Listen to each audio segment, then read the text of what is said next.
Now going, what in the world? We've never seen that before, and it's touching the community. That's why we did it this way. That's why they're out there right now, so that the community can see the life in Connection Life Church.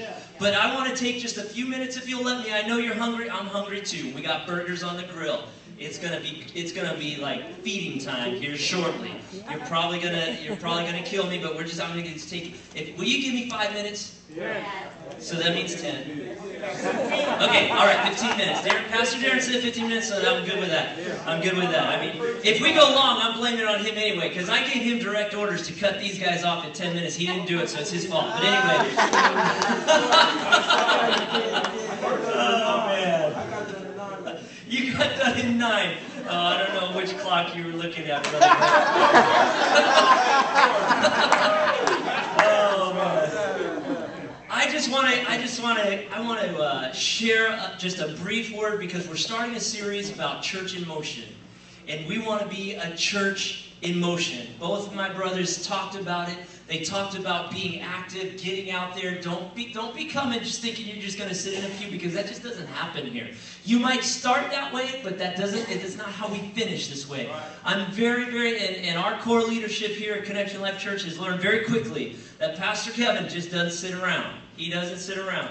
If we start planning, start strategizing, don't think we're just doing that out of formality. We do it because this is what we have to do, and we get it done. So I want to thank everybody again that helped put this building together. There's a lot of work that was put into this building. If you'd only seen it about 2 months ago, you wouldn't believe the changes. That it took a lot of hands, a lot of labor. And you know what? Those people that labored over this building, they are a church in motion. They don't sit around.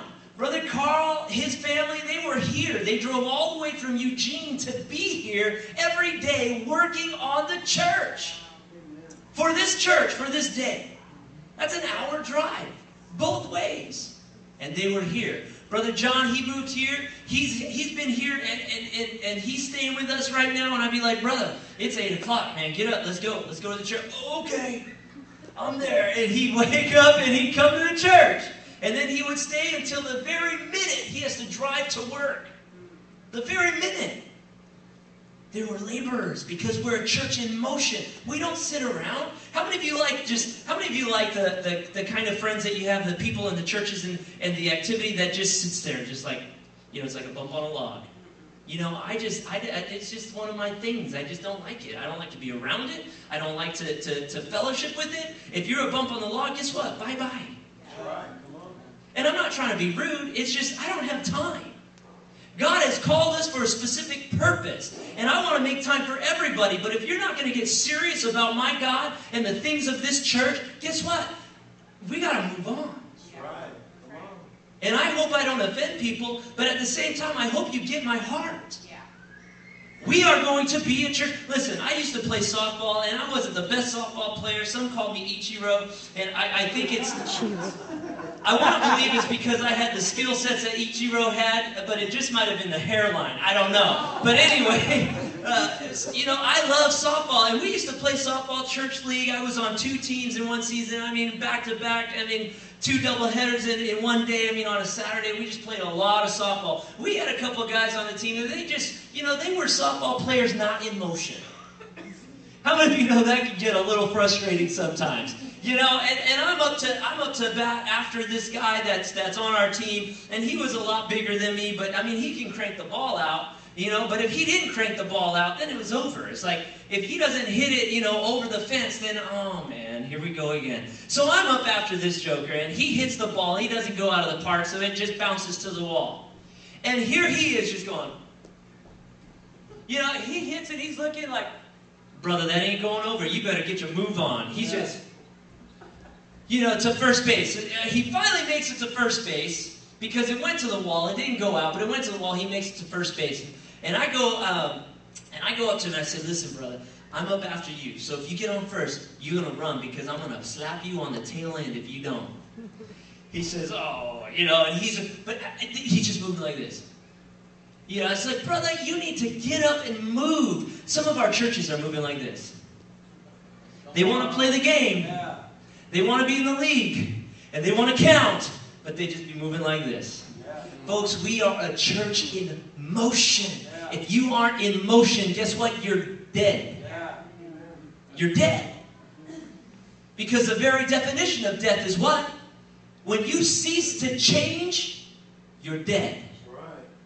So we'll be a church that, and my leadership's learning. They're learning that we are going to be a church of change. I'm telling you what, these chairs have changed twice. And this is our first service. They've changed. I was building our website, and I started out with something, and it lasted for about a week and a half, and we changed it. Because let me tell you something, at Connection Life Church, we'll do something. I'd rather do a bunch of stuff for God and half of it don't work than nothing at all. I'm going to tell you, we're going to be a church in motion. We're going to be moving. And we changed that website 2 or 3 times before it was what it is right now. We're a changing type of people. Our services will change. Our entire order of service for the last 2 days have changed. We planned it out. We did our due diligence because that's what God has called us to do, to be, to do that kind of thing. But if God leads us in a different direction, we're not going to be afraid to do it. We got to be a church in motion. So let me get to a few points. In 1 Peter chapter 1, starting at verse 13. I want to read you something. We can read it together. It's up on the wall. 1 Peter chapter 1, starting in verse 13. It says this, therefore, prepare your minds for what? Action. Prepare your minds for action and be self-controlled. So I like this because it's saying, you just go tear it up, but be self-controlled. Right. You go tear your city up for me, but be self-controlled. Yeah, come on. So we're learning to be a church balanced here, where we're just going to go tear it up, but we're going to be self-controlled. What does that mean? We got to do our homework. We got to plan. We got to strategize. We got to have our leadership meeting, our leadership training. We're going to do all of these things. We're going to tear it up, but we're going to be self-controlled. Yeah. So the first thing we need to do, step 1 in being a church in motion is prepare your mind for action. Listen, my brother-in-law, I know that he's buff and all, and he does his push-ups, and he's constantly getting on my case, like, Kev, let's do our 40 push-ups. I'm like, brother, I'm tired, man. I'm tired. And he says, okay, we'll do 20 then. I'm like, come on, dude. Okay, do 10. And so now I got to take my shirt off and show him I still got this, and everything. And so I don't need to do it because I'm still... He's like, come on, get down on it. So we get down and we start pumping it and we're getting our bodies ready for action.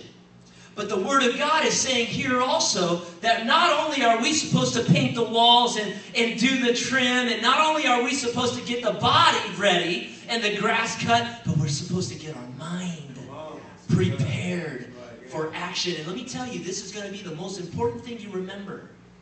Because it's easy to get your feelings hurt when we're a church in action. Right. My brother, he came in and I had already spent, countless hours painting this trim. Countless hours.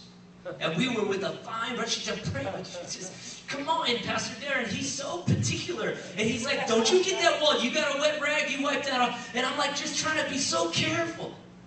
And then our painter, Brother Carl, comes in, who's a professional painter with the blower and everything. He goes, listen, I don't know who did this. I go, that was me. Oh. Well, I hope that this, because we want to do this right. And he's just kind of shaking his head like, he doesn't want to say it. I'm like, go ahead, say it. It's all right. He's like, you wouldn't mind if we just kind of redid this, do you? I'm like, brother, I just came every single day to paint this trim. And he wants... So him and his boy Miguel, they came out and they're sanding everything I just did. Gone. In one day. I spent 4 days painting trim, and it's like 2 hours. Nothing. I'm telling you this because you need to understand, when you're a church in motion and when you're under the kind of leadership and direction that we've got in this church, don't get offended so easy. You've got to prepare your mind for action.